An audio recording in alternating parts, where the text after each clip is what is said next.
ഇന്ന് നമുക്കൊരു സോളോ ഡേറ്റിന് പോയാലോ? കുറേ നാൾ വീട്ടിലിരുന്ന് ഞാനൊരു ഇൻട്രോവേർട്ടായോ എന്നൊരു സംശയം.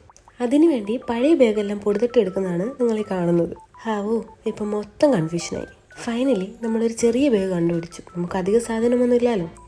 എന്തെങ്കിലും കുത്തിക്കുറിക്കാൻ ഒരു ബുക്കും പിന്നെ ഒരു പേനയും പിന്നെ നമ്മുടെ സ്വന്തം ലിപ്സ്റ്റിക്കുമാണ് ആദ്യം തന്നെ എടുത്തു വെച്ചത്. വലിയ ആർഭാടങ്ങളൊന്നും ഇല്ലാതെ എനിക്ക് കംഫർട്ടബിളായ അബായാണ് ഞാൻ എടുത്തിട്ടത്. കൂടാണ്ട് പുറത്ത് ചെറിയ തണുപ്പുള്ളതുകൊണ്ട് ഇതാണ് സുഖം. വൈകുന്നേര സമയം ആയതുകൊണ്ട് തന്നെ കാറ്റത്ത് നടന്നു പോകാൻ ഒരു പ്രത്യേക സുഖമായിരുന്നു. ചെറിയ വെയിലൊക്കെ ഉള്ളത് കാണാൻ തന്നെ എന്ത് രസമല്ലേ. സത്യം പറഞ്ഞാൽ ഞാൻ ഒത്തിരി നാളെ ഒറ്റയ്ക്കൊന്ന് പുറത്തോട്ട് ഇറങ്ങിയിട്ട് എന്തോ ഒരു ഫീലായിരുന്നു അപ്പോൾ.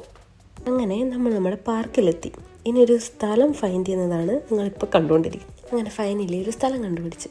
ഒത്തിരി നാളെ പുറത്തിറങ്ങാത്തതുകൊണ്ട് ഒരു ഇൻട്രോവേർട്ട് ഫീലായിരുന്നു. ആക്ച്വലി ഞാനൊരു ഇൻട്രോവേർട്ടല്ല. കുറച്ച് കാറ്റൊക്കെ ആസ്വദിച്ചുകൊണ്ടിരുന്നത് കൊണ്ട് തന്നെ സമയം പോയത് അറിഞ്ഞതേയില്ല. എൻ്റെ മുന്നിൽ കണ്ടൊരു മരം കുത്തി വരച്ചതാണ് നിങ്ങളിപ്പോൾ കണ്ടത്. പ്രത്യേകിച്ച് കാര്യമൊന്നുമില്ല, വര വലുതായിട്ട് അറിയത്തുമില്ല, പക്ഷെ വരച്ചപ്പോൾ ഒരു സുഖം. സൺസെറ്റ് ആയതോടെ സോളോ ഡേറ്റൊക്കെ അവസാനിപ്പിച്ച് മെല്ലെ ഞാൻ കാറ്റും കൊണ്ട് വീട്ടിലോട്ട് നടന്നു. അപ്പോൾ ഇത്രയുള്ള എൻ്റെ സോളോ ഡേറ്റിൻ്റെ വിശേഷം. ബൈ.